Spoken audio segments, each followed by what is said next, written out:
In late 2018, I bought this, my 2002 Citroen Saxo, for £700. And then in late 2026, I bought it again, and then some. In probably the most eventful year of ownership, this is the story of what happened. So, to recap, last year I donated the Saxo to my brother for when he went to university. As well as being a very generous gesture from me, this served as a win-win situation for the now 23-year-old Saxo. It wouldn't be laid up and seized up, and the annual mileage would remain low, due to my brother doing inevitably student things like driving to Pret a Manger and spending most of taxpayers' money on finding himself by milking goats in barley. On paper, the plan worked. 4,000 miles between last year's MOT and this year's MOT.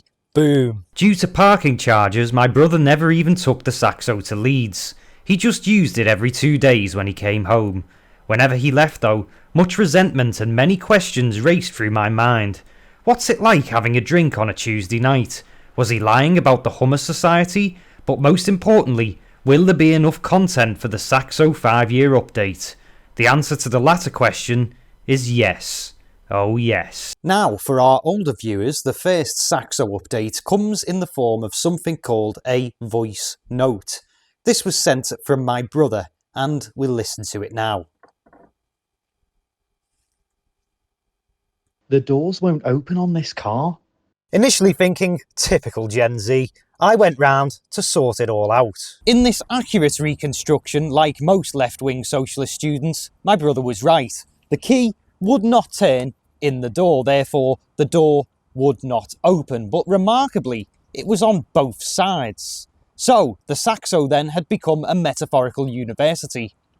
I couldn't get in. But remember boys, I am a Scouser, and many shite comedians would have you believe that we would in fact steal a movie, a TV and a handbag. An ex-colleague of mine said he had all the tools required, but for probationary reasons did not want to appear on camera. After breaking in, we headed for old school breakers yard JT Wade just off the M62 near the B&Q in Warrington.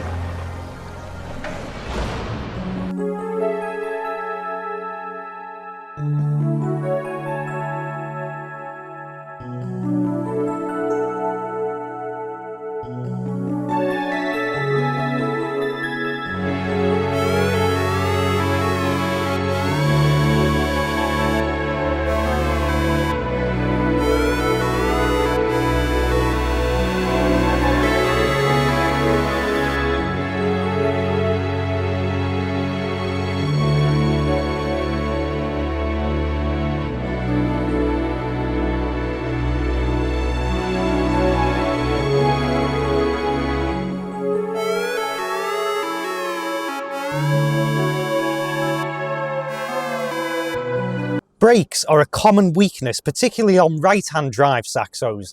That's because Citroen neglected to move the brake assembly over from the left to the right on right-hand drive cars, and instead opted for using a big massive stick to connect it all together.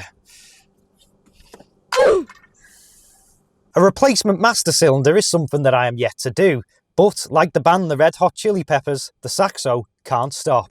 But I have replaced the brake servo, and that has improved things quite a bit. I've had the Saxo for so long now, and with it being that bit older, parts are beginning to require replacement second time round. It's had a second exhaust, a second alternator, and finally, what could have been the final straw for the Saxo, and to be quite honest, in most people's book, would have been the end of the road for this car. In 2022, the head gasket failed on this car for the first time in my ownership, and being in the trade, I was able to get it done over a long, drawn-out period for about £200 at the time. But when the head gasket failed on my brother on a smart motorway where he broke down in a live lane, subsequently causing a 3-car pile-up, I decided to take the easy option and get it recovered to my old friends at S Motors, Smithdown Road, Wavertree. Citroen specialists since 1955. Not sponsored, but just a really, really good garage who have looked after me for so many years. But I did have to face the music, to the sum of £774.